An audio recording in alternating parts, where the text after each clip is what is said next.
بسم الله الرحمن الرحيم سبح اسم ربك الأعلى الذي خلق فسوى நமது ஊரில் பரவி கொண்டிருக்கும் டெங்கு காய்ச்சல் ஏன் வருகிறது, காரணம் என்ன என்பதை விளக்குவதற்காக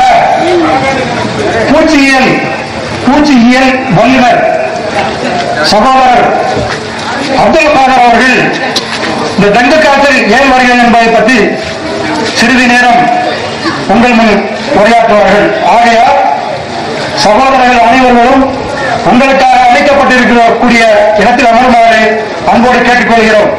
வடகரை சார்ந்த எல்லா சகோதரர்களும் சகோதரிகளும் இஸ்லாம் என்ன கூறுகிறது என்பதை அறிந்து கொள்வதற்காக அல்லாஹ் என்ன சொல்லி இருக்கிறார், குர்ஆன் என்ன சொல்கிறது, அல்லாஹ்வுடைய தூதர் என்ன சொல்லி இருக்கிறார்கள் என்பதை நீங்கள் அறிவதற்காக உங்களோடு சேர்ந்து நாங்களும் தெரிந்து கொள்வதற்காக இந்த மார்க்க விளக்க பொதுக்கூட்டத்தை ஏற்பாடு செய்ய இருக்கிறது வடகரை தமிழ்நாடு தௌஹீத் ஜமாத். ஆகையால் ஆங்காங்கே இருக்கக்கூடிய சகோதர சகோதரிகள் இந்த மேடையின் முன்பாகவும் உங்களுக்காக ஏற்பாடு செய்ய இருக்கக்கூடிய இருக்கையில் அமர்ந்து பயன்பெறுமாறு அல்லாஹ்வின் உதவியோடு நான் கேட்டுக்கொள்கிறேன். முதல் கட்டமாக டெங்கு காய்ச்சல் விஷயமாக சிறப்பு வல்லுநர் அவர்கள் அப்துல் காதர் அவர்கள், சகோதரர் அப்துல் காதர் அவர்கள் உங்கள் முன் சிறிது நேரம் உரையாற்றுவார்கள். அஸ்ஸலாமு அலைக்கும். அஸ்ஸலாமு அலைக்கும் வரஹ்மத்துல்லாஹி தஆலா வ பரகாத்துஹு. எல்லாம் வல்ல இறைவன் உங்களிடையே இந்த டெங்கு காய்ச்சல் பரவும் விதம், அதை கட்டுப்படுத்தும் முறைகள் பற்றிய ஒரு விழிப்புணர்வினை வழங்க வாய்ப்பளித்தமைக்கு அவனுக்கு எல்லாம் வல்ல இறைவனுக்கு நன்றி கூறிக்கொள்கின்றேன். அல்ஹம்துலில்லாஹ். இந்த உரையை கேட்கக்கூடிய பிற சமுதாய சகோதர சகோதரிகள், பெரியவர்கள், குழந்தைகள் அனைவருக்கும் இறைவனின் சாந்தியும் சமாதானமும் உண்டாகட்டுமாக.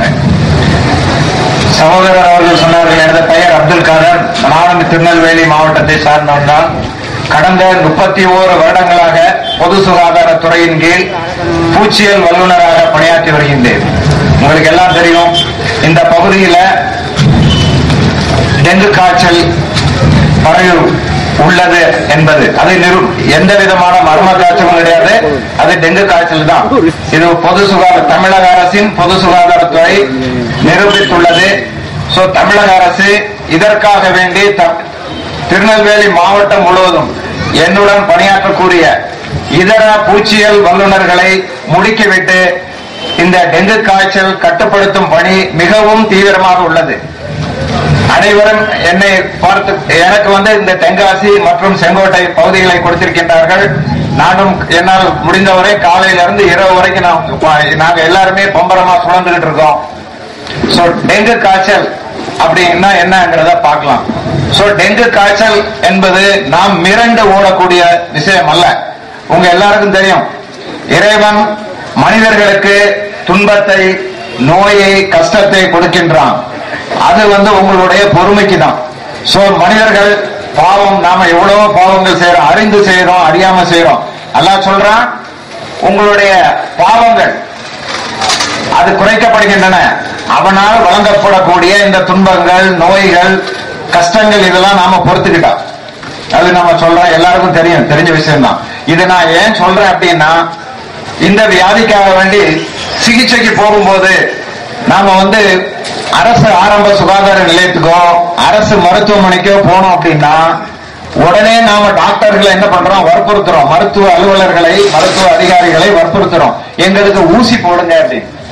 ஆனா இந்த டெங்கு காய்ச்சலை பொறுத்தவரை நாம ஊசி போட்டோம் அப்படின்னா அந்த நோய் தீவிரமாகும். நான் இந்த வடகரையில பாக்குறேன், மக்கள் எல்லாம் வர்றவங்க எல்லாம் ஊசி போடுங்க ஊசி போடுங்க அப்படின்னு தான் வற்புறுத்துறாங்க. இந்த நோய் தீவிரத்தை நாம சபூர் செய்து கொள்ள வேண்டும். நான் சொன்னேன் இல்லையா, அல்லாஹ் தஆலா நோய், துன்பம், கஷ்டம், நம்ம எவ்வளவோ பாவங்கள் செய்யறோம். இந்த வலியை கொஞ்சம் பொறுத்துக்குங்க. நீங்க அரசு ஆரம்ப சுகாதார நிலையங்களிலேயோ அரசு மருத்துவமனைகளிலேயோ வழங்கக்கூடிய மாத்திரைகள் அதை நாம சாப்பிட்டுக்கிட்டு நமக்கு தேவையான போதுமான நீர் சத்தை உடலிலே ஏற்றுக்கொள்ள வேண்டும். நமது உடலானது, இந்த அண்டம், இந்த பூமியில 70% மேல அல்லாஹ் தஆலா தண்ணீரை தான் படைச்சிருக்கான். 70% மேல. அதே மாதிரி இந்த உடம்பு, என்சான் உடம்பு இருக்கு இல்லையா, அந்த உடம்புல 70% மேல தண்ணி தான் இருக்கு. சோ தண்ணீர் அளவு நம்ம உடம்புல குறைஞ்சதுன்னா நமக்கு நோய் எந்த நோயா இருந்தாலும் அதனுடைய தீவிரம் அதிகமாகும். நமது உடலில் உள்ள உள் உறுப்புகள் இயக்கம் பாதிக்கப்பட்டு அது மரணம் வரை கொண்டு சென்றுவிடும். அப்போ நாம காய்ச்சல், எந்த காய்ச்சலா இருந்தாலும் சரி, அது டெங்கு காய்ச்சல்ங்கிற அவசியம் இல்லை, எந்த காய்ச்சலா இருந்தாலும் சரி, நமது உடல் வெப்பநிலை அதிகமாகி நமது உடலில் உள்ள நீர் சத்து, உப்பு சத்து குறைஞ்சிடும். அப்போ நாம என்ன செய்யணும், அந்த நீரை உள்ள வாயு வழியாக நம்ம ஏற்றணும். நீங்க பாத்திருப்பீங்க, எல்லா இடங்கள்லயும் நோயாளிகளுக்கு ட்ரிப் போடுவாங்க. ஏன் போடுறாங்க அப்படின்னா, அந்த உயிர் சத்து, நீர் சத்தை நம்ம உடம்புக்கு மீண்டும் வழங்க வேண்டும் என்ற ஒரே நோக்கத்தில் தான். சோ நன்றாக இருக்கக்கூடிய நோயாளிகள் அவங்க என்ன பண்ணலாம், கஞ்சி, நல்ல அரிசி கஞ்சி வச்சு குடிக்கலாம். அப்புறம் தண்ணீரை காய்ச்சி வடிகட்டி அதுவும் குடிக்கலாம். அப்புறம் ஜூஸ் குடிக்கலாம், மாசா, அது மாதிரி என்னென்ன ஜூஸ் அவங்க எது முடியுமோ அதை குடிச்சா நமது உடலில் உள்ள அந்த விஷம் சிறுநீர் வழியாக வெளியேறிவிடும். அது செஞ்சாலே நமக்கு உடம்புக்கு தாக்கத்து நல்லா கிடைக்கும். இன்ஷா அல்லாஹ் அந்த நோயினுடைய தீவிரத்தை குறைச்சிக்கலாம். சோ இப்ப நம்ம சொல்றோம் டெங்கு காய்ச்சல் அறிகுறி. சோ டெங்கு காய்ச்சல் அப்படின்னா காய்ச்சல் இருக்கும், அது எல்லாருக்கும் தெரியும், அதுல பேர் இருக்கு டெங்கு காய்ச்சல் அப்படின்னு. தலைவலி அதிகமா இருக்கும், சிலருக்கு முன் நெற்றியில அதிகமா வலி இருக்கும், சிலருக்கு பின்பக்கம் கழுத்து கூட வலி இருக்கும், கண்ணு உள்ள குத்துற மாதிரி இருக்கும், நல்ல யாராவது நம்ம குத்துனா எப்படி இருக்கும் அந்த குத்தல் இருக்கும். அப்புறம் உடல் முழுவதும் அசதி இருக்கும், ரொம்ப பலகீனமா இருக்கும். ஒவ்வொரு மூட்டுமே வலி, சரியான வலி இருக்கும். சோ இப்ப 3 முதல் 5 நாட்கள் வரை காய்ச்சல் இருக்கும். சிலருக்கு பசி எடுக்காது, பசியும் இருக்காது. சோ அது மாதிரி சூழ்நிலையில 3 முதல் 5 நாட்கள் வரை காய்ச்சல் இருந்து சரியாயிடுச்சுன்னா, பசி வந்ததுன்னா பிரச்சனை இல்லை. பசி இல்லை அப்படின்னா உடனடியா என்ன செய்யணும், அதாவது நீங்க காய்ச்சல்னு வந்த உடனே நீங்களாக மருத்துவமனையோ அருகில் உள்ள மருந்து கடைகளில் மாத்திரைகள் வாங்கி சாப்பிடக்கூடாது. இது இப்ப இல்ல, டெங்கு காய்ச்சல் இல்ல, எப்பொழுதுமே அந்த பழக்கத்தை நாம் கையாள வேண்டும். ஒரு தலைவலியாக இருந்தாலும் அருகில் உள்ள அரசு மருத்துவமனை இல்லைன்னா அரசு ஆரம்ப சுகாதார நிலையத்தில் மட்டும்தான் போய் சிகிச்சை செய்யணும்.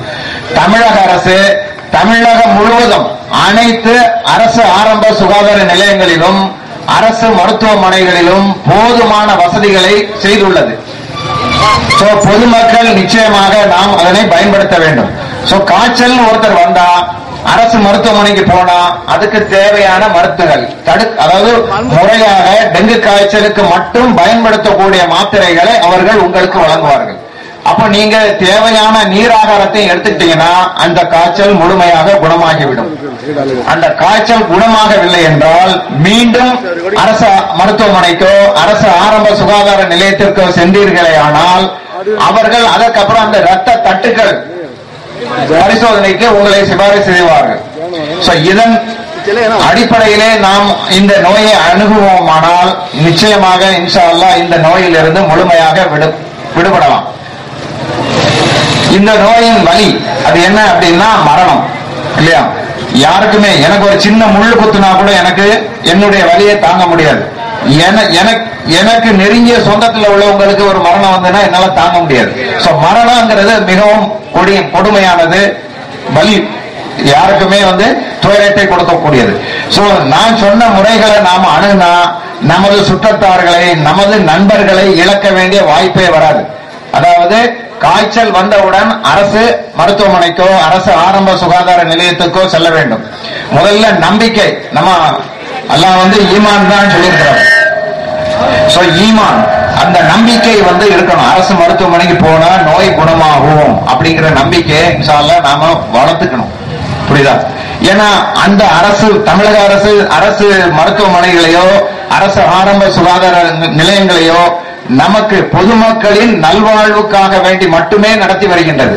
தயவு செய்து அதனை முழுமையாக பயன்படுத்திக் கொள்ளுங்கள். நம்பர் 1. இது டெங்கு காய்ச்சல். டெங்கு காய்ச்சல் நோய் தீவிரமானால் என்ன ஆகும் அப்படின்னா இந்த மயிர்கால்களில் இரத்த கசிவு காணப்படலாம். ரோமத்தினுடைய அடிப்பகுதி இரத்த கசிவு, இல்லைன்னா வேர்க்குரு மாதிரி சிவப்பு திட்டுகள் காணப்படலாம். அது மாதிரி இருந்ததுன்னா உடனடியாக இந்த நோய் உங்களுக்கு எல்லாம், அதாவது இது பெருவாரியான 15 வயதுக்கு உட்பட்ட குழந்தைகளை பாதிப்பதால் இது மாதிரி சிவப்பு புள்ளிகள் தோலில் காணப்பட்டால் அந்த குழந்தைகளை உடனடியாக மருத்துவமனைக்கு கொண்டு செல்ல வேண்டும். மேலும் சிலருக்கு மூக்கில் இருந்து இரத்தம் வடியலாம், சிலருக்கு வாந்தி பண்ணினால் அதுல ரத்தம் வரலாம், இல்ல சளியில ரத்தம் வரலாம், இல்ல மோஷன் போனாங்கன்னா மலத்திலையும் ரத்தம் வரலாம். அது மாதிரி இருந்ததுன்னா நோய் தீவிரமாயிருக்குன்னு அர்த்தம். அப்போ உடனடியாக அரசு மருத்துவமனைக்கு நீங்க கொண்டுட்டு போனீங்க அப்படின்னா இன்ஷா அல்லாஹ் நிச்சயமாக உயிர் பலியை முழுமையாக தடுத்து விடலாம். இது நோயை பற்றிய விஷயம். அடுத்ததாக நோய் எவ்வாறு பரவுகிறது?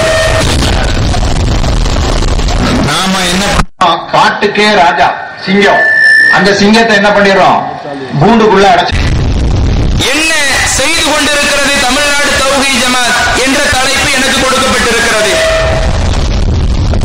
பொதுவாகவே இந்த உலகத்திலே எந்த ஒரு இயக்கம் வந்தாலும் மக்களிடத்திலிருந்து வரக்கூடிய முதலாவது கேள்வி, எத்தனையோ பல இயக்கங்கள் இருக்கிறது, பல மதங்களிலும் பல்வேறு இயக்கங்கள் இருக்கிறது, இப்படி இருக்கும் பொழுது நீங்கள் ஏன் புதிதாக ஒரு இயக்கத்தை உருவாக்க வேண்டும்?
பண்ணினோம். மாநிலம் தழுவிய அளவிலே ஜூலை 4 மெட்ராஸ்ல போராட்டம் பண்ணினோம். அதே போல கும்பகோணத்திலே மாநிலம் தழுவிய அளவிலே எந்த அளவிற்கு 10 லட்சம் முஸ்லிம்கள் 15 லட்சம் முஸ்லிம்கள் ஓரிடத்தில் ஒன்று திரண்டு எங்களுக்கு எங்களுடைய உரிமையை தாருங்கள், நாங்கள் முஸ்லிம்களாக இருக்கிறோமே, எங்களுக்கு இந்திய நாட்டில் எங்களுடைய உரிமையை தாருங்கள் என்ற அந்த கோரிக்கையை அதிகமான மக்களை திரட்ட செய்ய வந்தோமே. இதை முதலில் தமிழகத்தில் செய்தது யார்? 30 வருடத்திற்கு முன்னாடி இந்த எழுச்சி நம்மிடத்தில் இருந்ததா? முஸ்லிம்களிடத்தில் இந்த எழுச்சி இருந்ததா? ஆனால் நாம் அதற்கு நம்முடைய அந்த வன்முறைக்கு எதிராக, நமக்கு கொடுக்கப்பட்ட அந்த உரிமைக்கு எதிராக நாம் களம் இறங்கி போராட்டத்தில் ஈடுபட்டு எந்த அளவிற்கு முதலமைச்சர், இப்போது முதலமைச்சராக இருக்கிறாங்க ஜெயலலிதா, அவங்க முந்தின முதலமைச்சராக இருக்கும் பொழுது பக்கத்து மாநிலத்தில் இடஒதுக்கீடு கொடுக்கும் போது அதை எதிர்த்தாங்க. முஸ்லிம்களுக்கு தனியே இடஒதுக்கீடு கொடுக்கலாமா என்று பக்கத்து மாநிலத்தில் கொடுத்ததை எதிர்த்தார்கள். அதே போல கருணாநிதி அவர் முதலமைச்சராக இருக்கும் பொழுது சட்டமன்றத்தில் பேசும் பொழுது என்ன கலவரத்தை உண்டு பண்றீங்களா என்றெல்லாம் சொன்னாங்களே. நம்முடைய வீரியத்தை பார்த்து, முஸ்லிம்களுடைய அந்த வீரியத்தை பார்த்து எதை கருணாநிதி எதிர்த்தாரோ அவரை 3.5% கொடுக்கக்கூடிய நிலைமைக்கு நம்ம கொண்டு வந்து விட்டோமா இல்லையா? இன்னும் பக்கத்து மாநிலத்தில் கொடுக்கப்பட்டதை இப்போது இருக்கக்கூடிய ஜெயலலிதா முந்தைய ஆட்சியில் எதிர்த்தார்களே, அதே ஜெயலலிதா முந்தின அந்த சட்டமன்ற தேர்தலில் நாங்கள் இடஒதுக்கீடு கொடுப்பதற்காக உங்களுக்கு கமிஷன் அமைக்கிறோம் என்று சொல்லக்கூடிய அளவிற்கு அவர்களை மாற்றி காட்டினோமே. இந்த ஒரு போராட்டத்தை நாங்கள் கையில் எடுத்திருக்கிறோம். முஸ்லிம்களுக்கு இடஒதுக்கீடு வேண்டும், எல்லா சமுதாய மக்களை போல இந்த இந்தியாவில் தமிழகத்தில் முஸ்லிம்களுக்கு அவங்களுடைய அந்த எண்ணிக்கைக்கு தகுந்த மாதிரி இடஒதுக்கீடு வேண்டும், கல்வியில வேண்டும், அரசு வேலை வாய்ப்பில வேண்டும் என்பது போன்று இதற்கு எதிரான எத்தனையோ போராட்ட களங்களை சந்தித்திருக்கிறோம். அதே போல இந்த ஜமாத், இந்த ஏகத்துவ கொள்கை சொல்வதற்கு முன்பாக நமக்கு எத்தனை பிரச்சனை வந்தாலும் அந்த பிரச்சனைக்கு எதிராக குரல் கொடுக்காத மக்களாகத்தான் 30 வருடங்களுக்கு முன்னாடி நாம் எல்லாம் இருந்தோம். இன்னைக்கு அப்படி இருக்க முடியுதா? யாரேனும் நம்மை அடக்குமுறைக்கு ஆளாக்கினால் நம்ம சும்மா இருப்போமா? வீதியில் இறங்குகிறோமே, போராட்டம் பண்றோமே, இப்படி போராட்டம் பண்ணக்கூடிய துணிவை கொடுத்தது யார்? 30 வருடத்திற்கு முன்னாடி இப்படி முஸ்லிம் சமுதாய போராட்டத்தில் இறங்குச்சா? இன்னைக்கு சிறை நிரப்பு போராட்டம் என்று சொன்ன உடனே ஆண்களை விட பெண்கள் சமுதாயம் குழந்தைகளை கூட, கை குழந்தைகளை கூட தூக்கி கொண்டு நாங்கள் சிறை செல்வதற்கும் தயார் என்று சொல்லக்கூடிய அளவிற்கு இன்றைக்கு முஸ்லிம் சமுதாயம் தங்களுடைய உரிமைக்காக போராடுகிறது. இந்த போராடக்கூடிய இந்த பண்பை வளர்த்தது யார்? முஸ்லிம்களுடைய உள்ளத்தில் நமக்கு ஏதேனும் அடக்குமுறை வந்தால் அதற்காக போராட வேண்டும், சட்ட ரீதியிலே போராட்ட களத்தில் குதிக்க வேண்டும் என்று உங்களுக்கு கற்றுக் கொடுத்தது யார்? 50 வருஷத்துக்கு முன்னாடி இருந்துச்சா? 40 வருஷத்துக்கு முன்னாடி இருந்துச்சா? 50-40 வருஷத்துக்கு முன்னாடி இல்லாத ஒரு விஷயம். நாங்கள் ஏகத்துவ கொள்கையை சொல்லி, ஏகத்துவ கொள்கையை மாத்திரம் சொல்லாமல் நமக்கு கஷ்டம் வந்தால் கூட அந்த கஷ்டத்திற்கு எதிராக போராடலாம் என்று இந்த விஷயத்தையும் சொல்லிக் கொடுத்து அதை இஸ்லாம் காட்டி தருகிறது. இஸ்லாம் காட்டி தந்த ஒரு செயல்தான் என்று உங்களிடத்திலே சொல்லிய காரணத்தினால்தான் இன்றைக்கு யாராவது நமக்கு அநீதி இழைக்க முடியுமா? அடக்குமுறை செய்ய முடியுமா? யார் இன்னைக்கு நம்மளை அடக்குமுறை செய்ய முடியாது.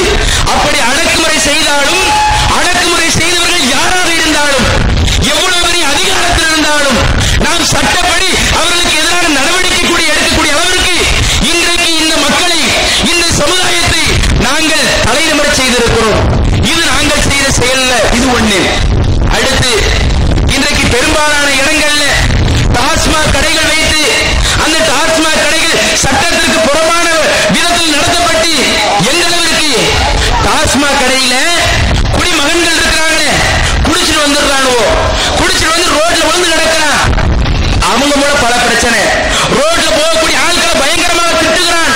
ஒரு பெண்ணு போனாங்கன்னு சொன்னா காது கொடுத்து கேட்க முடியாத வார்த்தைகளை எல்லாம் குடிமகன்கள் குடிச்சிட்டு முக்கிய வீதிகளை படுத்து கிடக்கிறாங்களா இல்லையா? இன்னும் சில இடங்கள்ல ஸ்கூலுக்கு பக்கத்துல டாஸ்மாக் கடை வச்சிருப்பாங்க, பஸ் ஸ்டாண்டுக்கு பக்கத்துல டாஸ்மாக் கடை வச்சிருப்பாங்க, ஹாஸ்பிட்டலுக்கு பக்கத்துல டாஸ்மாக் கடை வச்சிருப்பாங்க, பொது இடங்களுக்கு பக்கத்துல டாஸ்மாக் கடை வச்சிருப்பாங்க.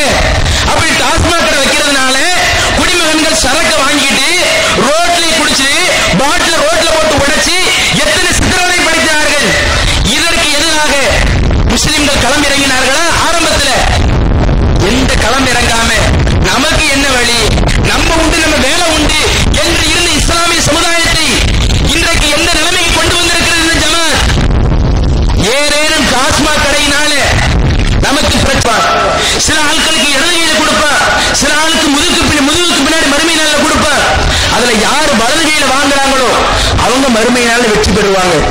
யாரு இடது கையில, யாரு முதுகுக்கு பின்னாடி அவங்க செஞ்ச அந்த புக்கை வாங்கிடுறாங்களோ அவர்கள் மறுமையில் நஷ்டமடைவார்கள் என்று இறைவன் சொல்லும் பொழுது அதுல இடது கரத்துல கொடுக்கிறான்ல, அதை பத்தி அல்லாஹ் குர்ஆன்ல சொல்றான்.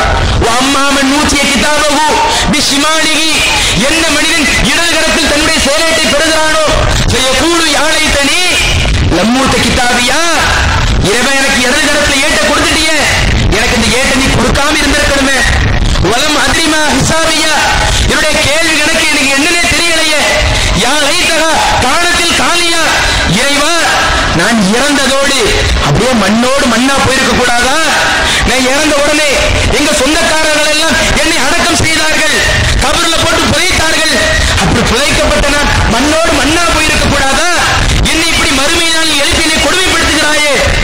மா அகுனா அண்ணி மாளியா, அந்த மனுஷன் சொல்லுவார், நான் இந்த உலகத்தில் எவ்வளவோ சம்பாதித்தேன், பல லட்சக்கணக்கில் சம்பாதித்தேன், நீ காட்டி தராத அடிப்படையில், இஸ்லாம் காட்டி தராத அடிப்படையில் எவ்வளவோ காசு சேகரித்தேனே. மா அகுனா அண்ணி மாளியா, அந்த காசு என்னை காப்பாற்றலையே. ஹலக அண்ணி சுல்தானியா, என்னுடைய ஆட்சி அதிகாரம் எல்லாம் என்னை அழித்து விட்டது என்று இடது கரத்தில் ஏட்டை வாங்கக்கூடிய மனிதன் புலம்புவான். அப்ப அல்லாஹ் அவனுக்கு கட்டளை போடுவான், உனக்கு இப்பதான் தெரியுதா? பூமியில வாழும்போது உனக்கு தெரியலையா?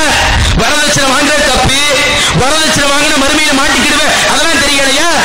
பூமியில வாங்கும் போது மாத்திரம் அந்த காசு உனக்கு இனிச்சு இல்ல, இப்ப ஏன் இங்க புலம்பிக்கிட்டு இருக்கிற? மலக்குகளுக்கு அல்லாஹ் கட்டளையிடுவான், புதுகு ஃபகுல்லு சும்மல் ஜஹீம சொல்லு சும்ம ஃபீ சில்சிலத்தின் தர்உஹா 70 ذراعا ஃபஸ்லுகு. மலக்குகள் இவன் இங்க புலம்புறான், பூமியில ஒழுங்க வாழாம இவன் இங்க வந்து புலம்புறானா? இவனை பிடித்து இவனுக்கு விளங்கிட்டு இவனை நரகத்தில் தூக்கி போடுங்கள். சும்ம ஃபீ சில்சிலத்தின் தர்உஹா 70 ذراعا ஃபஸ்லுகு, 70 முழம் கொண்ட சங்கிலியால் கட்டி போட்டு நரகத்தில் போடுங்க. அப்ப மறுமை நாள்ல காசு காப்பாத்தாது என்ற அந்த மறுமை சிந்தனையை ஊட்டி இன்றைக்கு ஆயிரக்கணக்கான வரதட்சணை இல்ல நபி வழி அடிப்படையில் திருமணத்தை நடத்துகிறோமே, இது நாங்கள் செய்த சாதனைகள்ல மிகவும் முக்கியமான சாதனை. இன்னும் சொல்ல போனால் எங்களுடைய ஜமாத்தில் இன்னைக்கு நிர்வாகிகள் இருக்கிறாங்களே, அவங்க பிறக்கும் பொழுது இந்த ஜமாத்தில் இருந்தவங்க கிடையாது, இந்த தௌஹீத் கொள்கையில் இருந்தவங்க கிடையாது. ஆரம்பத்தில் அவங்க இருந்த கொள்கையின் அடிப்படையில் திருமணம் முடிச்சிருப்பாங்க, வரதட்சணை வாங்கியிருப்பாங்க. அப்படி ஆரம்பத்தில் தெரியாமல் வரதட்சணை வாங்கினாலும் அல்லது தப்பு என்று தெரிந்து வரதட்சணை வாங்கினாலும் இன்றைக்கு இந்த ஜமாத்தில் இருக்கக்கூடிய பெரும்பான்மையான நிர்வாகிகள் என்ன நிலைமை தெரியுமா? ஆரம்பத்தில் அவங்களுடைய திருமணம் இஸ்லாம் காட்டி தராத அடிப்படையில் இருந்தாலும் இன்னைக்கு நிலைமை எப்படி? நான் ஆரம்பத்தில் தவறு செய்து விட்டேன், பெண்ணை பெற்ற தந்தையிடத்திலோ அல்லது பெண்ணுடன் பிறந்த சகோதரனிடத்திலோ நான் ஆரம்பத்தில் தெரியாமல் உங்களுடைய தங்கச்சியை அல்லது உங்களுடைய மகளை திருமணம் முடிக்கும் போது வரதட்சணை வாங்கிவிட்டேன், இவ்வளவு காசு வாங்கிட்டேன், இவ்வளவு பணம் வாங்கிட்டேன், இவ்வளவு சீர் சரக்குகள் வாங்கிட்டேன், நான் தப்பு இப்போ உணர்ந்துடுறேன். அல்லாஹ்விற்காக நீங்கள் கொடுத்த அந்த வரதட்சணை பொருளை நீங்களே பெற்றுக்கீங்க என்று வாங்கிய வரதட்சணையை இன்றைக்கு திருப்பி கொடுக்கக்கூடிய ஒரு நிலைமையை தமிழகத்தில் கொண்டு வந்தது யார்? இந்த ஜமாத் இல்லையா? இந்த ஜமாத்துடைய கொள்கை இல்லையா? நாங்கள் இந்த அளவிற்கு இந்த திருமணம் என்று வந்துவிட்டால் அதிலும் நீங்கள் இஸ்லாத்தை தான் பேண வேண்டும். வரதட்சணை வாங்கி திருமணம் முடிக்காதீர்கள், மகர் கொடுத்து திருமணம் முடியுங்கள், திருமணத்தை ஆடம்பரமாக முடிக்காதீர்கள், திருமண செலவு முழுக்க முழுக்க ஆண்கள் தான் ஏற்று செயல்படுங்கள் என்ற அளவிற்கு இன்றைக்கு முஸ்லிம்களுடைய நிலைமையை மாற்றி கொண்டு வருகிறோமே. இன்னைக்கும் இஸ்லாத்தில் சில திருமணங்கள் அப்படி நடந்தாலும் வரதட்சணை வாங்கி நடந்தாலும் இன்னும் எங்களுடைய பிரச்சாரத்தை வீரியமாக செய்து விவேகமாக செய்து ஒட்டுமொத்த இஸ்லாமிய சமுதாயத்திலேயும் வரதட்சணை இல்லாத திருமணமாக நடத்துவதற்கு நாங்கள் முயற்சி எடுப்போம் இன்ஷா அல்லாஹ். அதற்கு நீங்கள் பாடுபடுவீர்களா? அல்லாஹ் அக்பர். அதற்காக நாம் பாடுபட வேண்டும். இது சும்மா உங்கள் பேச்சுக்காக இல்லை, நாங்கள் செய்யக்கூடிய சாதனை எதற்காக சொல்கிறோம்? இந்த பகுதியில் இருக்கக்கூடிய மக்களுக்கு எங்களுடைய அமைப்பை பற்றி தெரியாவிட்டாலும் அல்லது எங்களுடைய அமைப்பை பற்றி தப்பு தவறுகளாக உங்களிடத்தில் சொல்லப்பட்டாலும் நீங்கள் தெரிந்து கொள்ளுங்கள், நாங்கள் தப்பும் தவறுமாக பிரச்சாரம் செய்பவர்கள் அல்ல, இறைவன் என்ன சொல்லியிருக்கிறாரோ அதை பிரச்சாரம் செய்யக்கூடியவர்கள்.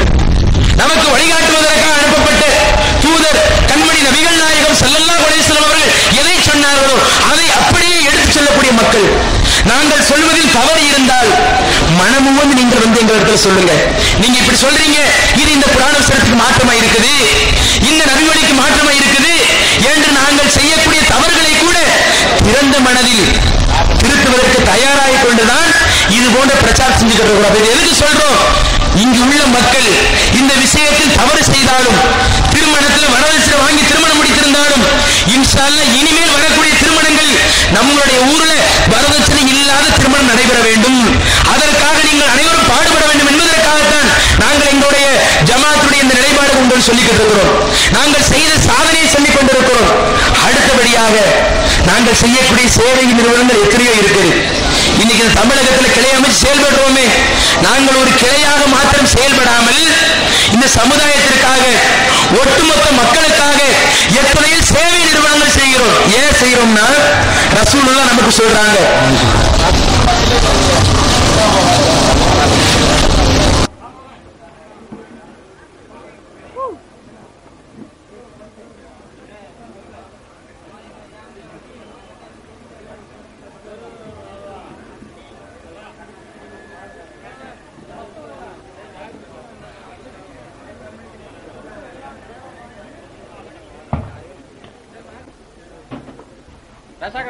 அவங்கள மட்டும் உண்ணி பாருங்க. ரசாக்கண்ண மட்டும் திரும்ப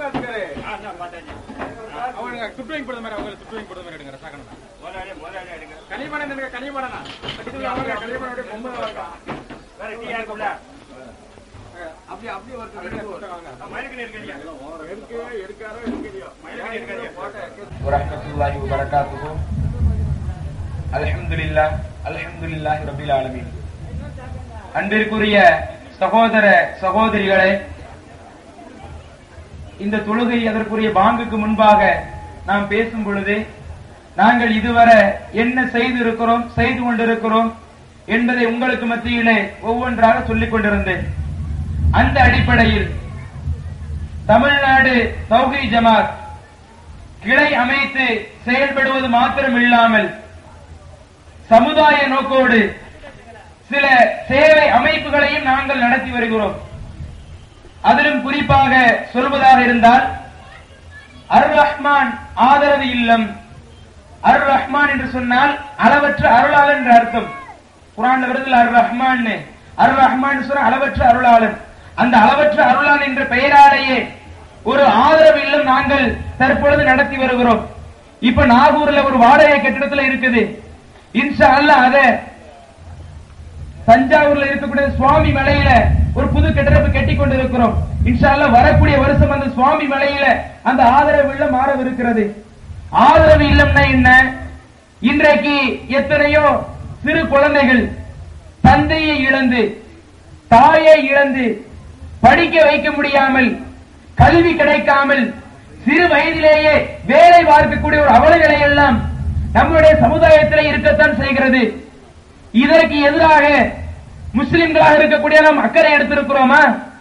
இஸ்லாம் நமக்கு என்ன சொல்லுகிறது? அத்தீனு நசீஹா. ரசூலுல்லாஹ் சொல்றாங்க, மார்க்கம் என்றாலே அது பிறர் நலம் நாடுவதுதான். சஹாபாக்கள் கேட்கிறாங்க, குல்னா லிமன் யா ரசூலுல்லாஹ், நீங்க மார்க்கம்னு அடுத்தவங்களுக்கு உதவி செய்யறேன்னு சொல்லிட்டீங்க, நாங்க யாருக்கெல்லாம் உதவி செய்ய, அதை பத்தி கொஞ்சம் எங்களுக்கு விரிவா சொல்லுங்களேன் என்று சஹாபாக்கள் ரசூலுல்லாஹ் ஸல்லல்லாஹு அலைஹி வஸல்லம் கேட்கும் பொழுது அப்ப ரசூலுல்லாஹ் சொல்றாங்க, கால லில்லாஹி, அல்லாஹ்விற்கு உதவி செய், வலி கிதாபிஹி, அவருடைய வேதத்திற்கு உதவி செய், வலி ரசூலிஹி. அப்படின்றாங்க. அவங்களுக்கு பெற்ற பிள்ளைகள் இல்லாட்டலும் இறைவன் நம்மை அவர்களுக்கு ஒரு குழந்தையாக கொடுத்திருக்கிறான் என்று எண்ணி அவர்களை சொந்த தாய் போல, சொந்த தகப்பன் போல இன்றைக்கு பேணி பாதுகாத்து அவர்களுக்காக ஒரு தனி முதியோர்கள் நடத்துறோமே, இது நம்ம சமுதாயத்தில் பார்க்க முடியுதா? இன்னைக்கு எத்தனையோ முஸ்லிம்கள் இருக்கிறோமே, பல முஸ்லிம்கள் இருந்தாலும் நம்மளிடத்தில் பல்வேறு விதமான பொருளாதாரம் இருந்தாலும் ஒரு ஆள் தனிப்பட்ட முறையில் இது போன்ற ஒரு முதியோர் இல்லத்தை நடத்தலாம். அந்த அளவிற்கு காசு இருந்தாலும் இது செய்வதற்கு இன்றைக்கு மனசு வருதா பெரும்பாலான மக்களுக்கு? ஆனா நம்ம இதை பார்க்கிறோம், இந்த அளவு கஷ்டப்படுறாங்களே, இதற்காக நாம் பங்கெடுப்போம், நாம் இதற்காக எவ்வளவு சிரமத்தை எடுத்தாலும் சரி நாம் அதற்கான வேலை பார்ப்போம் என்று செய்து கொண்டிருக்கிறோம். இப்படி எத்தனையோ வேலைகள், எத்தனையோ சேவை நிறுவனங்கள், அனாதை சிறுவர்களுக்காக, பெற்றோர்களுக்காக, இப்படி பல்வேறு சேவை நிறுவனம் செய்யறோமே. இதோடு மாத்திரம் நாங்கள் இங்க பணியை சுருக்கிக்கிறல, எங்களுடைய பணியை சொல்றத சொல்லிக்கிட்டே இருக்கலாம். அடுத்து முக்கியமாக சொல்வதாக இருந்தால் இரத்த தானத்தை எடுத்துக்கிடலாம். ஒரு 20 வருஷத்துக்கு முன்னாடி இரத்த தானம் மக்களிடத்தில் விழிப்புணர்வு இருந்துச்சா? 25 வயசு உடல் நல்ல பிரகாசமா இருக்கும். சொந்தக்காரங்களுக்கு ரத்தம் தேவைப்படும், தெருவில் உள்ளவங்களுக்கு ரத்தம் தேவைப்படும், ஜமாத்தாரர்களுக்கு ரத்தம் தேவைப்படும். நமக்கு கொடுப்பதற்கு மனசு வருமா? பயமுறுத்தி வச்சிருந்தாங்க பெற்றவங்க எல்லாம், நம்ம முன்னோர்கள் பயமுறுத்தி வச்சிருந்தாங்க. எப்படி இப்ப இளமை இருக்குதுன்னு சொல்லி 25 வயசு ஆகுதுன்னு சொல்லி நீ ரத்தம் கொடுத்துறாத, ஏன்னா உனக்கு முதுமை வந்துருச்சுன்னா உடனே அந்த ரத்தம் கொடுத்ததுனால உனக்கு கஷ்டப்படுத்தணும் என்றெல்லாம் சொல்லி இரத்த தானத்தை பற்றி ஒரு விழிப்புணர்வு இல்லாம இருந்தோமே. இப்ப இரத்த தானத்தை பற்றி விழிப்புணர்வு இல்லாத ஒரு சமுதாயத்தை இன்னைக்கு எப்படி உயர்த்திருக்கிறோம். சுப்ஹானல்லாஹ், அல்ஹம்துலில்லாஹ், அல்லாஹு அக்பர். 7 வருடங்களாக தமிழகத்துல இரத்த தானத்தை நம்பர் 1 இடத்தை இந்த தமிழ்நாடு தௌஹீத் ஜமாத் பெறலையா? இதை எதற்காக செய்கிறோம்? என்னுடைய ஜமாத்தை எல்லா மக்கள் பார்த்து புகழ வேண்டும் என்பதற்காகவா? எல்லாரும் வருஷம் ஃபர்ஸ்ட் வருவாங்க பாருப்பா என்று புகழ்வதற்காகவா? இல்ல. நாங்க யாருக்கு ரத்தம் கொடுக்கிறோம்? ஹாஸ்பிடல்ல ஆபரேஷன் பண்ண வேண்டிய நிலைமையில் இருப்பாரு, ரத்தம் இருக்காது, அல்லோல பண்ணிக்கிறப்ப ரத்தம் கிடைக்காதான்னு ரத்த வங்கியில கேட்பாரு, அவங்க இல்லாம இருப்பாங்க. இப்படிப்பட்ட மக்களுக்காக அவசர ரத்த தானமா எங்களுடைய ஜமாத்தில் உள்ளவங்க வருவாங்க.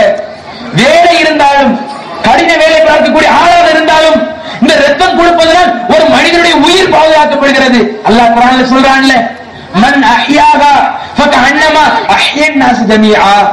யார் ஒரு உயிரை வாழ வைக்கிறாரோ, அல்லாஹ் சொல்லுகிறான், ஒரு மனிதன் ஒரு உயிரை வாழ வைத்தால் ஃபகஅன்னமா அஹ்யன் நாஸ் ஜமீஆ, அவன் எல்லா மக்களையும் வாழ வச்ச மாதிரி என்று அல்லாஹ் சொல்லுகிறானே.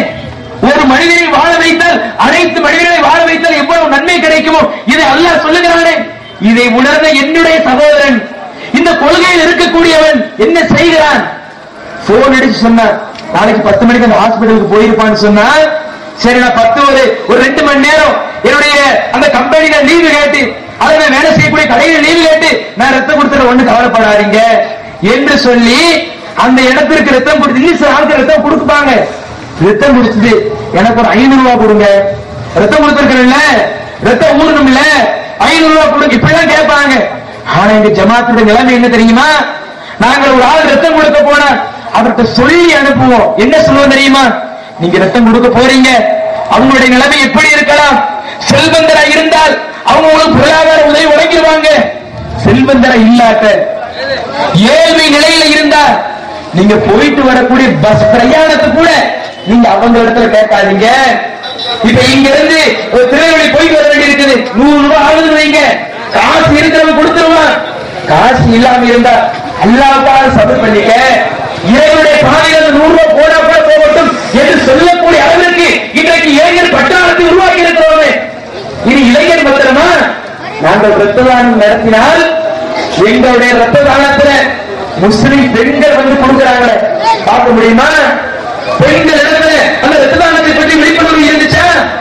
இன்னைக்கு விழிப்புணர்வை கொண்டு வந்து பெண்களும் ரத்த தானம் பண்ணலாம் என்று சொல்லி தமிழகத்தில் பல்வேறு இடங்களில் முகாம் நடத்தி ஆண்களுக்கு எதிராக பெண்களும் ரத்த தானம் பண்ணிக்கிட்டு இருக்கிறாங்க.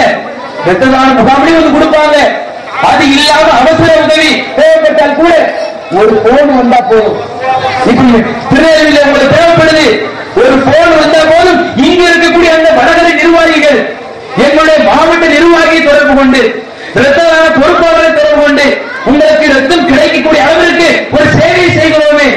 இது மற்ற ஆட்களிடம் ஒரு இடத்துல வெள்ளம் வந்துருச்சு, புயல் வந்துருச்சு என்று சொன்னால், வெள்ளம் வந்த இடங்களில், புயல் வந்த இடங்களில், இயற்கை சீற்றங்கள் வந்த இடங்கள்ல முதலாக அரசாங்கம் உள்ளே நுழைகிறதோ இல்லையோ, ஆளும் வர்க்கம் உள்ளே நுழைகிறதோ இல்லையோ, எங்களுடைய ஜமாத்தினுடைய அந்த மக்கள் உள்ளே இறங்கி பணியாற்றுவாங்க. அங்க இருக்கக்கூடிய மக்கள் படக்கூடிய கஷ்டங்களை நீக்குவதற்காக பாடுபடுவாங்க. நீக்கிறதுக்காக பாடுபடுறது மட்டும் இல்ல, முடிந்த அளவிற்கு பொருளாதார உதவியும் கொடுத்து கொண்டிருக்கிறாங்களே. உதாரணத்தை சொல்றது இருந்தா, போன வருஷம் டிசம்பர் 30 தானே புயல் வந்துச்சு இல்ல, தானே புயல்னால பாண்டிச்சேரி பாதிக்கப்பட்டது, புதுவை பாதிக்கப்பட்டது, கடலூர் மாவட்டம் பாதிக்கப்பட்டது. அந்த தானே புயல் வந்த அந்த நாள், அதுக்கு அடுத்த நாள் 2 நாள் விட்டு எங்களுடைய ஜமாத்தில் உள்ள மாநில நிர்வாகிகள் இருக்கிறார்களே, அந்த மாநில நிர்வாகிகளை அனுப்பி அவர்களுக்கு மத்த வேலைகள் இருந்தாலும் உங்க வேலை இன்னைக்கு ஒதுக்கி என்ன செய்யுங்க, கடலூருக்கு போங்க, புதுவைக்கு போங்க, அங்கு மக்கள் கஷ்டப்பட்டுக் கொண்டிருக்கிறார்கள். சாப்பாட்டுக்கு வழி இல்லாம இருக்கிறாங்க, தண்ணி குடிக்கிறதுக்கு வழி இல்லாம இருக்கிறாங்க, மின்சார வசதி இல்லாம இருக்கிறாங்க, எத்தனையோ பொருளாதாரங்களை எத்தனையோ பொருட்களை இழந்த நிலையில் இருக்கிறாங்க. ஃபர்ஸ்ட் போய் உங்களுக்கு உதவி பண்ணுங்க என்று சொல்லக்கூடிய அளவிற்கு மாநில தலைமை வந்து செயலாற்றுச்சு. இன்னும் சொல்ல போனால் அல்லாஹு அக்பர், அந்த தானே புயல்ல கிட்டத்தட்ட தமிழகத்தில் 933 குடும்பங்களுக்கு நாங்கள் எங்களால் முடிந்த அளவு பொருளாதார உதவி வழங்கியிருக்கிறோம். பொருளாதார உதவின எல்லாத்துக்கும் 100 200 நினைச்சுக்கிட்டாருங்க.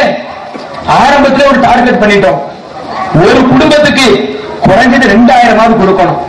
ஏன்னா அவங்க எல்லாத்தையும் இழந்து நிற்கிறாங்க, ஒரு பொருளுமே இல்லாம இருக்கிறாங்க. நம்மகிட்ட கோடி கோடியா இருந்தா எல்லாத்தையும் குடிப்பதற்கு தயாரா இருக்கிறோம். ஐயோ காசு போல என்று பார்க்க மாட்டோம். நம்மகிட்ட பொருளாதாரம் ரொம்ப டைட்டா இருக்குது.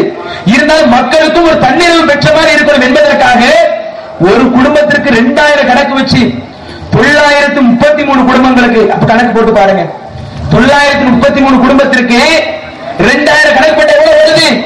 18,66,000 ரூபாய். அந்த தானே புயலுக்காக நாங்கள் கொடுத்திருக்கிறோமே. இப்படி கொடுத்த ஒரு அமைப்பு சொல்லுங்க பார்ப்போம், இப்படி கொடுத்த முஸ்லிம்களை சொல்லுங்க பார்ப்போம். தமிழக அரசு உள்ள வருவதற்கு கஷ்டப்பட்ட நிலையில நாங்கள் இறங்கி வேலை பார்க்கிறோமே. தானே புயல் வந்தாலும் எங்களுடைய ஜமாத் நிர்வாகிகள் உதவி பண்ணுவாங்க. சுனாமி வந்துச்சு, அதற்கு ஏராளமான உதவிகள். இப்படி இயற்கை சீற்றங்கள் வந்தால் அதற்கு உதவி பண்ணக்கூடிய மக்களாக நாங்கள் இருக்கிறோம். அதே போல செல்வந்தர்களிடத்துல ஜக்காத் வாங்கி அந்த ஜக்காத்தை கூட அதற்குரிய நபர்களுக்கு விநியோகம் பண்றோமே. மருத்துவ உதவி பண்ணுகிறோம். விரிவா சொல்றதுக்கு நேரம் இல்லை, ஏன்னா டைம் முடிய போவதில்லை. மருத்துவ உதவி பண்ணிக்கிட்டு இருக்கிறோம், கல்வி உதவி பண்ணிக்கிட்டு இருக்கிறோம், ஜக்காத் உதவி பண்ணிக்கிட்டு இருக்கிறோம். இப்படி ஏராளமான பொருளாதார உதவி பண்ணிக்கிட்டு இருக்கிறோமே. இப்ப அடுத்து கல்வி ஆண்டு வந்துருச்சு, தலைமையில ஒவ்வொரு மனுவாவும் புரிஞ்சுக்கிட்டு இருக்குது.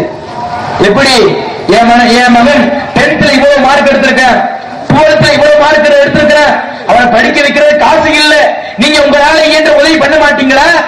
என்னுடைய மகனுடைய கல்வி தரத்தை உயர்த்துவதற்கு நீங்கள் பாடுபட மாட்டீர்களா என்று இப்பவே தலைமையில மனுக்கள் வந்து குவிய ஆரம்பிச்சிருச்சு. நாம அதையெல்லாம் பார்த்து நம்மகிட்ட மக்கள்கிட்டயே வசூல் பண்ணி அதையெல்லாம் சரியான முறையில் விநியோகம் பண்றோமே. கல்வி உதவி பண்றோம், மருத்துவ உதவி பண்றோம், ஜக்காத் உதவி பண்றோம். ஒரு ஆள் வீடு தீப்பற்றி எரிந்தால் கூட அதற்காக நீங்க எங்களுடைய ஜமாத் சார்பாக DNDJ.net சொல்லக்கூடிய இணையதளத்தை இயக்கிக்கிட்டு இருக்கிறோம். அதுல எடுத்து பாருங்க, சுப்ஹானல்லாஹ், நாங்கள் பண்ணக்கூடிய சேவை இருக்கிறது. உண்மையிலே சொல்ல போனா எங்களுடைய சக்திக்கு மீறி அல்லாஹ் அப்படி எங்களை செய்ய வைக்கிறார். எங்களுடைய சக்திக்கு மீறி இறைவன் மக்களுக்காக செய்ய வைக்கிறாரு. இது ரமலான் மாதம் வருது. ரமலான் மாதம் வந்தால் இஸ்லாம் நமக்கு சொன்ன கட்டளை, முஸ்லிம்களுக்கு சொன்ன கட்டளை, ஃபித்ரா என்ற ஒரு பொருளை விநியோகம் செய்து அதை ஏழைகளுக்கு கொடுக்கணும். என பெருநாள ஏழைகள் சந்தோஷமாக இருக்க வேண்டும் என்பதற்காக, ஏழைகளுடைய வீட்டிலும் அடுப்பறிய வேண்டும் என்பதற்காக, செல்வம் படைத்தவரிடத்திலிருந்து அவங்க வீட்டில் எத்தனை பேர் இருக்கிறாங்களோ அதை ஆளுக்கு கணக்கு எண்ணி அதை வசூலித்து ஏழைகளுக்கு விநியோகம் பண்ணக்கூடிய ஒரு பொறுப்பை ரசூலுல்லாஹ் ஏற்று செய்தார்கள். அது 30 வருஷத்துக்கு முன்னாடி இந்த ஊர்ல இருந்துச்சா? 40 வருஷத்துக்கு முன்னாடி தமிழகத்தில் இருந்துச்சா? ஏகத்துவ பிரச்சாரத்தை உள்ள கொண்டு வர்றோம். கொண்டு வரக்கூடிய அந்த நேரத்தில் அந்த ஃபித்ரா என்ற ஒரு சட்டம் தெரியாம இருந்த மக்களிடத்தில் அதை எடுத்து சொல்லி அதை விலக்கி சொல்லி இன்றைக்கு கிட்டத்தட்ட 50 லட்சம் ஒவ்வொரு வருடங்களிலேயும் 50 லட்சம் ரூபாய் மக்களிடத்திலே வசூல் பண்ணி அதை உரிய அடிப்படையில் ஏழைகளுக்கு கொடுத்து இது எங்க மேல நம்பிக்கை வரணுமா இல்லையா?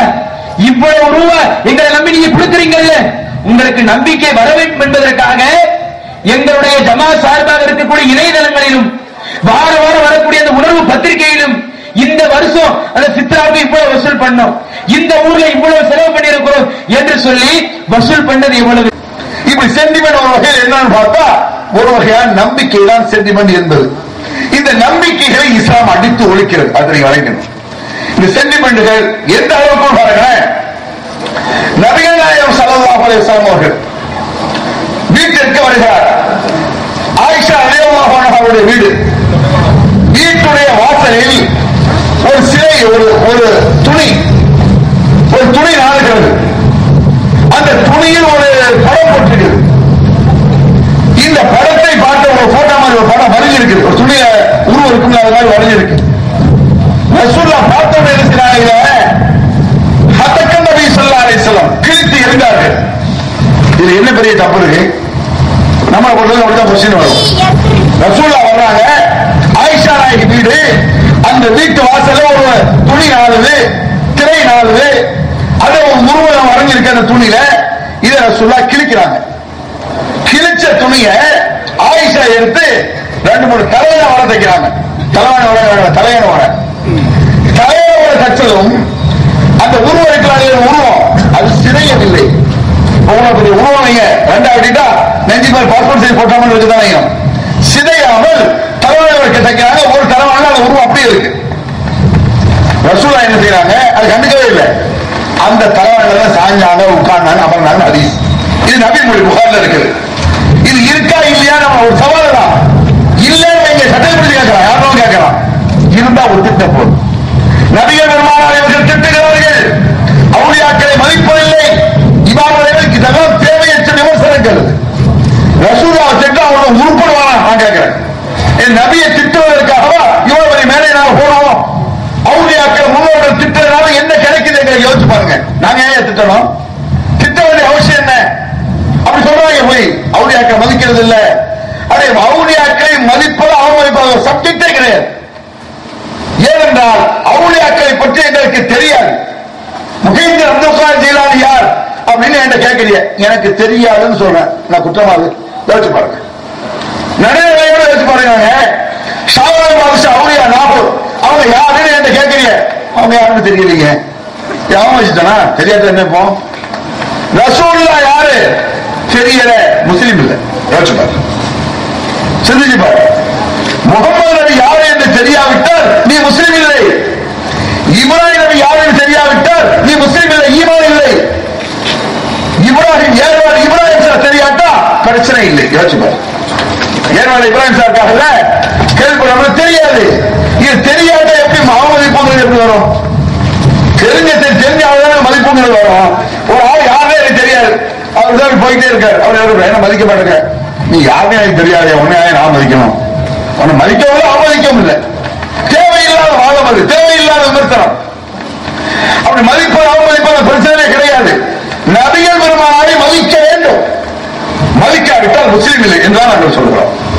நீங்களும் மதிக்க வேண்டும், எல்லாரும் மதிக்க வேண்டும் நபிகள் பெருமானாரை. நபிகள் நாயகம் ஸல்லல்லாஹு அலைஹி வஸல்லம் அவர்கள் எப்படி பாருங்க, அவங்க மதிக்கிறீங்க சொல்லி என்னோட பேச்சை கவனிங்க.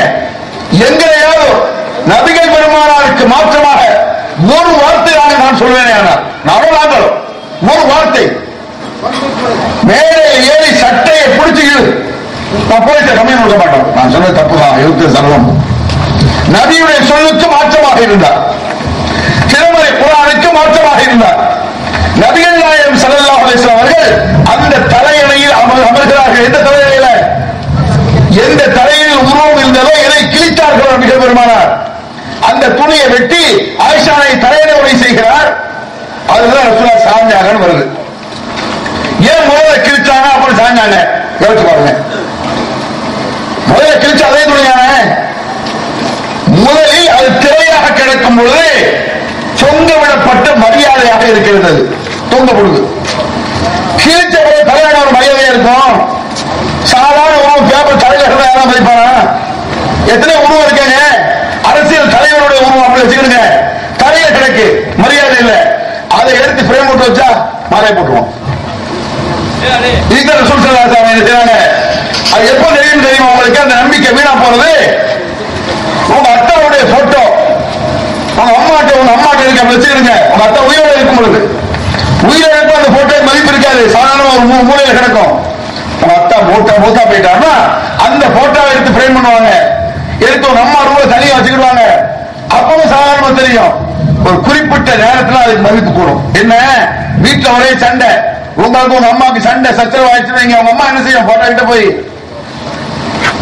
இந்த அநியாயம் பண்றாங்க, நீங்க வந்து என்ன கூட்டுவாங்க போட்டோட்ட பாப்பாங்களா? நீங்க விசாரணை சட்டம் பண்ணிட்டு போயிட்டியா இருந்தாலும் என்ன வந்து கூட்டு போனா எனக்கு சொல்லுவாங்கல்ல, சிரிப்புக்கு சொல்லல. அந்த போட்டோக்கு ஏதோ சக்தி இருப்பதாக நினைக்கிறார்.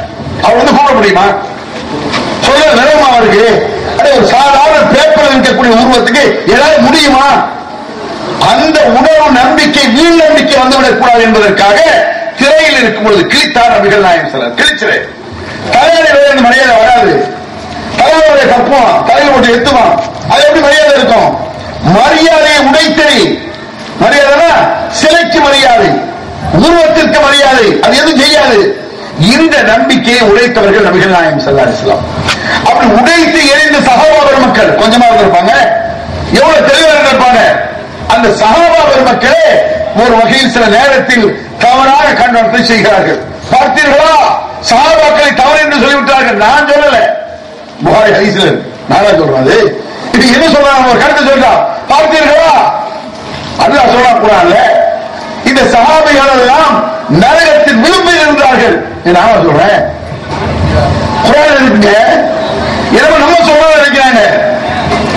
நரகத்தின் ஓரத்தை கிடந்தார்கள், அதிலிருந்து அல்லாஹ் அவர்களை காப்பாற்றினான். இது குர்ஆனில் இருக்குது.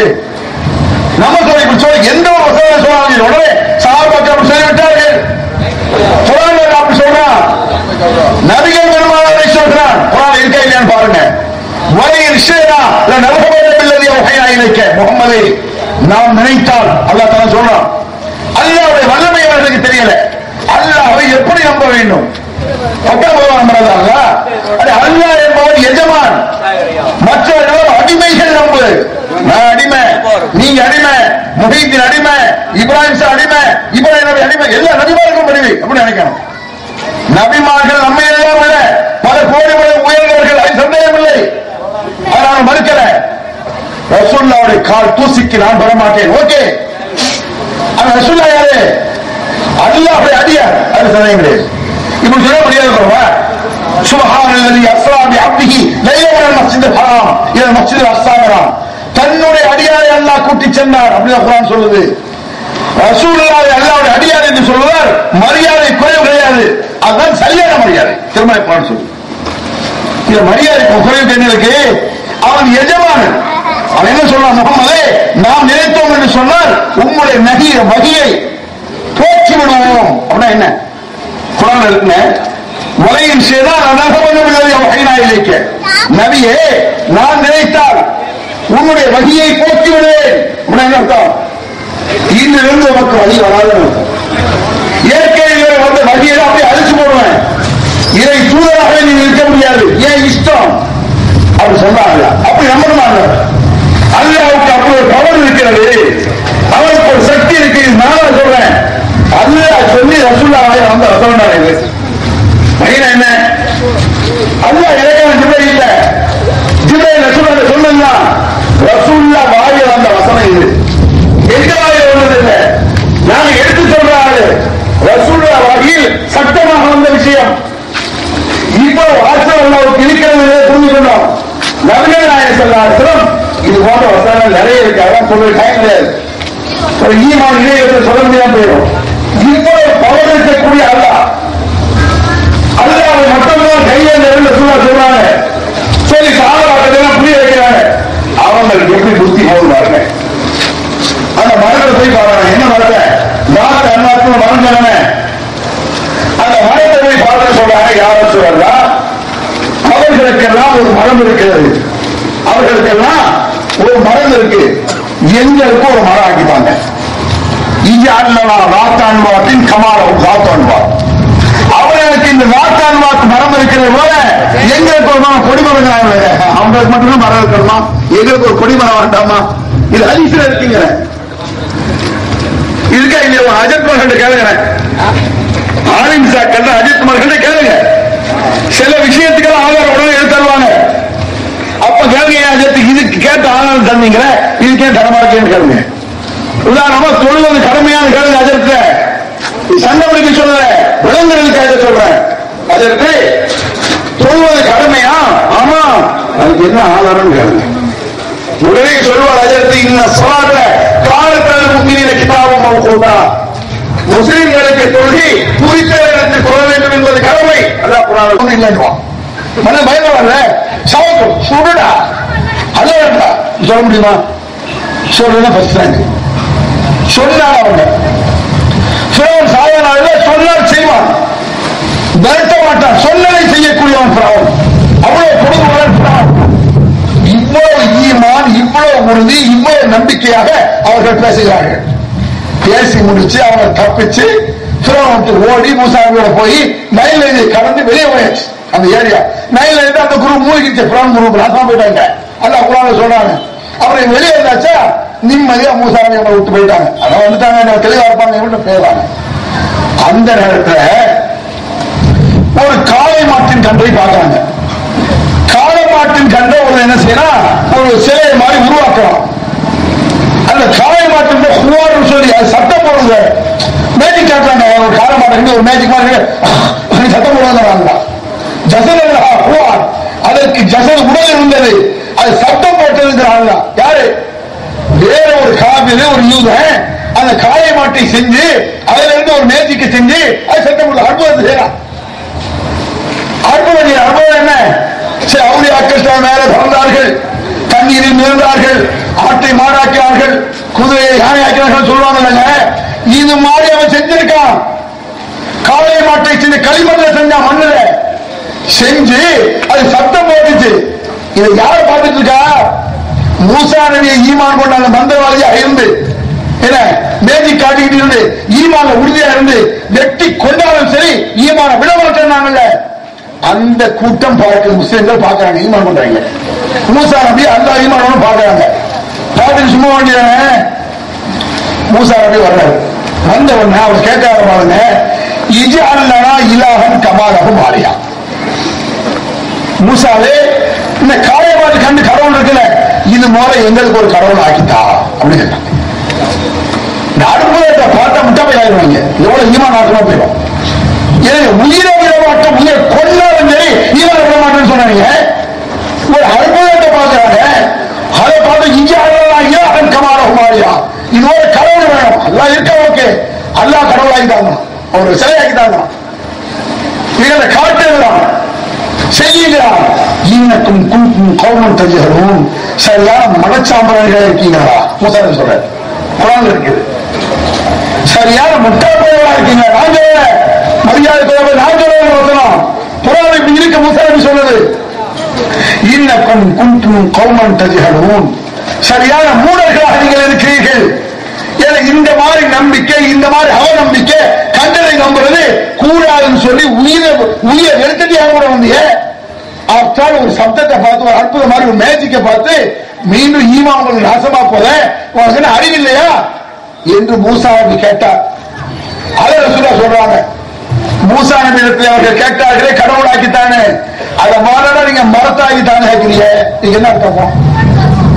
அதை கடவுளாக்கி தருவதும், ஒரு கடவுளை உண்டு பண்ணு சிலையை எனக்கு ஆக்கித்தா என்று கேட்பதும், ஒரு மரத்தை அதை பத்தி வச்சுக்கணும், அதை எங்களை காப்பாற்றணும், அதுக்கு நம்ம கொடி எடுக்கணும், அதுக்கு பார்த்தவர் என்று சொல்வதும் என்ன வித்தியாசம்? நானா கேட்கிறேன், குர்ஆன்ல இருக்கா இல்லையா? நபிகள் சொல்றாங்களா இல்லையா? இதைத்தான் நான் கேட்கிறேன். என்ன என்ன எந்த அடிப்படையில் நீங்க செய்றீங்க? எந்த அடிப்படையில் தர்காவில் போய் நீங்க கேட்கிறீங்க? கையெழுந்துறீங்க, கையெழுந்து குர்ஆன்ல எங்க ஆதாரம் இருக்கு காட்டுங்க. யாராவது கட்டிட முடியுமா? இது நாங்க எங்களுடைய பிரச்சனை கிடையாது. எங்க கேள்வியா இது? சில பேர் சொல்றாங்க எங்களை திட்டுவார்கள், இதுவரை யாரையும் திட்டிருக்கணும். குர்ஆனுடைய வசனம் சொல்லுவோம், அது உங்களுக்கு திட்டு மாதிரி தெரிஞ்சுனா எந்த குற்றம் கிடையாது. உதாரணமா வைத்தியமா, திருடி ஆணாக இருந்தாலும் பெண்ணாக இருந்தாலும் கையை வெட்டு சொல்லுது. இது யாருக்கு திட்ட மாதிரி தெரியும்? சார் இதை திட்டாங்க, நீ திருட கேட்கணும். இதை திட்டுக்கு என்ன இருக்கு? அதை நீ அந்த தவறை செய்தால் திருந்து. நபிகள் நாயகம் ஸல்லல்லாஹு அலைஹி வஸல்லம் அவர்கள் இதை கடுமையாக இந்த இணை வைத்தவருடைய கொடூரத்தை சொல்கிறார்கள். சாதாரணமாக நினைக்கிற மாதிரி நம்பிக்கையில் என்ன செஞ்சீங்க?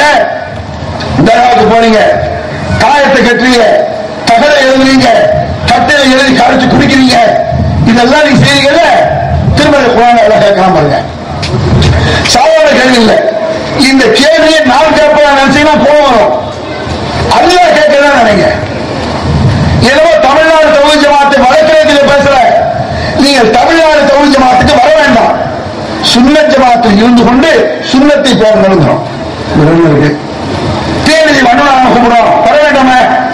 இந்த கூட்டங்கள் இருக்கு. அதே இந்த உலக நடைமுறை, நாட்டு நடைமுறைன்னு ஒண்ணு இருக்குங்க. நாட்டு நடைமுறையில சில விஷயத்தை சொல்வதற்காக கூட்டங்களை சேர்க்கணும். இடஒதுக்கீடு கேட்க வேண்டியிருக்கு. இடஒதுக்கீடு பார்க்க முடியாது. ஒவ்வொரு விஷயத்துக்கு ஒவ்வொரு மாதிரி. இந்த ஊர்ல தண்ணி வரல, ஒரு 10 பேர் குறை எடுத்துட்டு வருமா? ஒரு 500 பொம்பளை குறை எடுத்துட்டு போ வருவாரு. என்ன அது பிரச்சனை? போலீஸ் வருவாங்க, எஸ்ஐ வருவாரு, இன்ஸ்பெக்டர் வருவாரு, எல்லாம் வந்து என்ன தமிழ் மக்கள். அதே பெரிய பிரச்சனை ஊர்ல எங்க பார்த்தாலும் நோய், மக்கள் மூத்தாகிட்டு இருக்கான். 500 ரூபாய் வச்சாது, 5000 ரூபாய் வீட்டுக்கு போ, கலெக்டர் வந்துருவாரு. அதே பிரச்சனை 50,000 ரூபாய் மினிஸ்டர் வந்துருவாரு. 5 லட்சம் ஜெயலலிதா முதலமைச்சர் வந்தாங்க.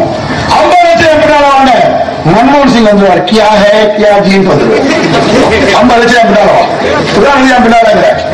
ஏன்னா இந்த நாடு வந்து எப்படி நாட்டு நடைமுறை என்னன்னு சொன்னா, இப்படி சொன்னால்தான் மண்டையில ஏறும். அதுக்காக ஒரு கூட்டம்.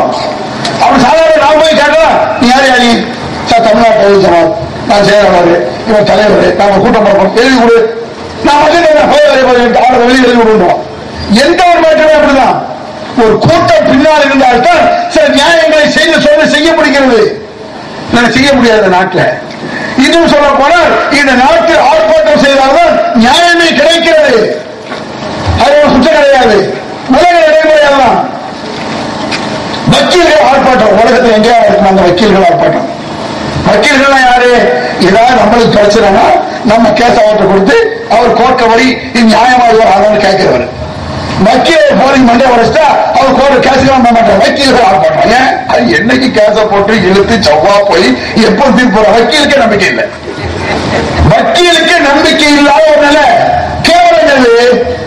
வக்கீலுங்க ஏன் கேஸ் எடுத்து நீ வாழ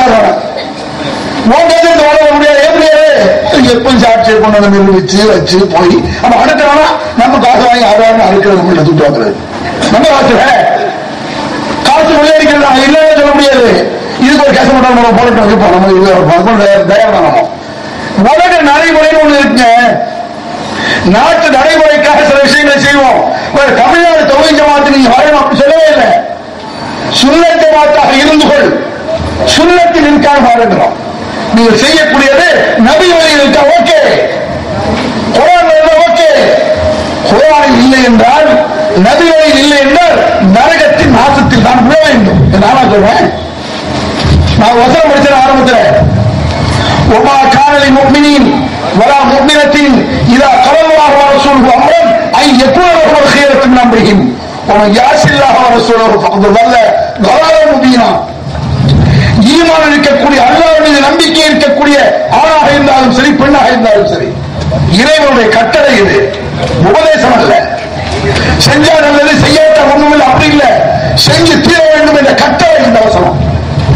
ஈமான் கொண்டு இருக்கக்கூடிய ஆணாக இருந்தாலும் பெண்ணாக இருந்தாலும் அல்லாஹ் ஒரு விஷயத்திற்கு தீர்வு என்று சொன்ன பிறகு, அவன் தூதர் தீர்வு சொன்ன பிறகு, எந்த விஷயமா இருந்தாலும் இதற்கு அல்லாஹ் என்ன தீர்வு சொன்னான் அப்படின்னு கேளு, அவனுடைய தூதர் என்ன தீர்வு சொன்னார் அப்படின்னு கேளு.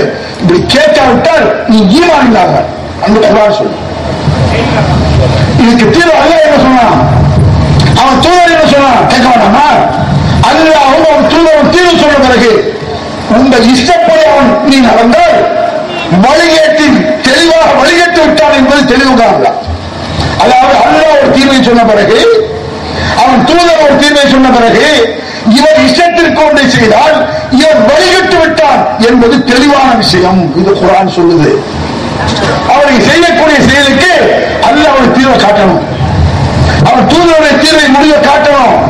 தயாவுக்கு போறீங்க, அங்க யாருடைய தீர்வை கேட்க வச்சுக்கோ. உதாரணத்துக்கு அது ஷாவை பாதுஷாவை கேட்க வச்சுக்கோ. இதற்கு குர்ஆன்ல தீர்வை காட்டு. என்ன குர்ஆன்ல இருக்கு, எதுல நபிமொழியில் இருக்கு, இருக்கிறது மட்டும் இல்லை, இது கூடாது இருக்கு. டபுள் அடியது. நீங்கள் செய்வது குர்ஆன் இல்லை என்பது மட்டுமல்ல, நீங்கள் செய்வது கூடாது என்று இருக்கு. எந்த அளவுக்கு?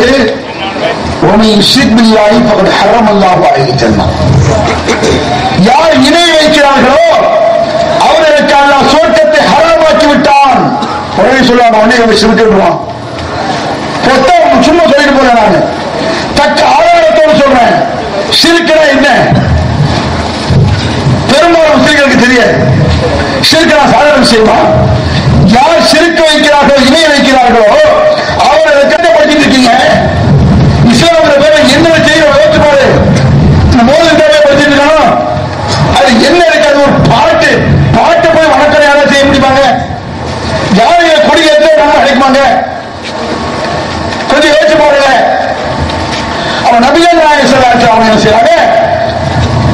ரசூலுக்காக உயிரை கொடுத்த சஹாபா பெருமக்கள் நல்லா கவனிக்கணும். இணை வைத்தலை விளங்குவதற்கு இந்த ஒரு சம்பவம் போதும். இதோட ஒரு அற்புதமான சம்பவம் கிடையாது. ரசூலுல்லாஹ் உயிரை வச்சிருப்பாங்கல்ல, அந்த ரசூலுல்லாஹ் மரணம் மூத்தாயிட்டாங்க. கற்பனை பண்ணி பாருங்க, நீங்க ஒரு மாவட்டத்தை முக்கிய அரசியல்வாதி மூத்தாயிட்டா எவ்வளவு பொருளையா இருக்கு, எவ்வளவு பயங்கர பிரச்சனை வருது. ஒரு முதலமைச்சர் மூத்தா போயிட்டா, பிரைம் மினிஸ்டர் மூத்தாயிட்டா, ஒரு சினிமா ஸ்டார் மூத்தாயிட்டானா என்ன பிரச்சனை பண்றாங்க இல்லையா? அநியாயம், அக்கிரமம், ரவுடிசம், இது அக்கிரமம் பண்ணிட்டு இருக்க நாட்டில் பார்க்கலாம். ரசூலுல்லாஹ் மூத்தா போயிட்டாங்களா ஜீர்ணிக்க முடியாது சஹாபாக்கள். நபிகள் பெருமானாருக்கு மூத்த வருவதாவது மரணம் வருவதாவது இன்றைக்கும் எம்ஜிஆர் மூத்தாக நினைச்சிருக்க கிராமங்கள் இருக்கு தெரியுமா உங்களுக்கு? அந்த ஊரை தலைவர்களும் அனுப்புவாங்க, தலைவர் உயிரோடு இருக்காங்க. இன்றைக்கும் நம்பிக்கை இருக்கான், மூத்திலே நினைச்சிட்டு இருக்கிறான். அவங்க அப்படியே பிரமையா இருக்கு, ஏற்றுக்க முடியல. முன்னாள் மோசமாக இருந்த மக்களை எல்லாம் சுவர்க்கத்திற்கு உரியவாக மாற்றியது நபிகள் பெருமானார். மாற்றுவதற்கு காரணமாக இருந்தவர்கள் மூத்தான சஹாபாக்கள் ஜீவிக்க முடியல. அப்ப சொல்றாங்க எல்லாரும் ரசூலுல்லாஹ்வுக்கு மௌத் இல்லை, மரணம் இல்லை, ஏதோ மயங்கி கிடைக்காம எஞ்சி வந்துருவாங்கன்னு சொல்லிட்டு இருக்காங்க. பேச முடிச்சா இருக்காங்க எஞ்சி வந்துருவாங்க. உமர் என்ன செய்வாரு? உமர் எல்லாரும் சொன்னாங்க முகமது இறந்து விட்டார் என்று செய்தி யாரா சொன்னா தலையை வெட்டி போட போகிறாங்க, கொன்னே போவாங்க. உமர் விட்டால் வெட்டி போடுவார. ஒரு மூத்தை யாருக்கும் ஜீர்ணிக்க முடியல. அப்பதான் அபூபக்கர் சித்திக் வராங்க. அபூபக்கர் சித்திக்கு என்ன ஒரு சென்டிமெண்ட் அவுட் ஆக மாட்டாங்க. அன்பு பாசம் அதெல்லாம் வைப்பாங்க, உயர் கொடுப்பாங்க. அல்லாஹ் என்ன சொன்னாங்க தெளிவா இருப்பாங்க. அப்ப சஹாபாக்கள் அந்த இடத்தில் கொஞ்சம் தலைவிட்டார்கள். நான் சொல்றேன் புகார் நடக்கிற சம்பவம். உடனே அபூபக்கர் சித்திக் என்ன செய்றாங்க? உமா முஹம்மது இல்லா ரசூல் அது கலத்து கபலில் ரசூல் அவை மாத்த அவர் குத்திர இக்கலத்துமராக காமிக்கும். இந்த முகமது அல்லாஹ்வுடைய தூதரை தவிர வேறில்லை என்ற குர்ஆன் வசனத்தை படிக்கிறாங்க. அபூபக்கர் சித்திக் இந்த முகமது அல்லாஹ்வுடைய தூதரை தவிர வேறில்லை, இந்த முகமது இறந்து விட்டால் அல்லது கொல்லப்பட்டு விட்டால் உங்கள் பழைய மார்க்கத்திற்கு ஓடிவிடுவீர்களா? எத்தனை தூதர் உலகத்திற்கு வந்திருக்கிறார், மூத்தாக இருக்கிறார். எத்தனை தூதரை கொண்டு குவித்திருக்கிறார்கள். அதுபோல இந்த முகமது இறந்து விட்டால் நீ இஸ்லாத்தை விட்டு ஓடி விடுவீர்களா என்ற வசனத்தை படிக்கிறார்கள் மக்கள். இது என்ன அர்த்தம்? அல்லாஹ்வுக்காக இஸ்லாத்தை ஏற்றுகிறா, முகமதுக்காக கேட்காது. கேட்டு சொல்றாரு மன்கான யாவும் முகம்மதன் இந்த முகமது பதிமா முகமதை நீங்கள் வணங்கினால் புரிந்து கொள்ளுங்கள் முகமது இறந்து விட்டார். இது புகாரில இந்த வசனத்துக்கு விளக்கமே இந்த சம்பந்தம். ஒமா முகமது இல்லா ரசூல் இருக்கு, அந்த வசனத்தை புகார்ல எடுங்க. புகார் எப்படி இருக்கும்?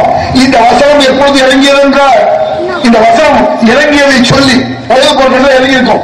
அதை சொல்லி அபூபக்கர் சித்திக் நிகழ்ச்சி சேர்ந்திருக்கும். அதுல இந்த முகமதை நீங்கள் வணங்கினால் புரிந்து கொள்ளுங்கள் முகமது இறந்து விட்டார்.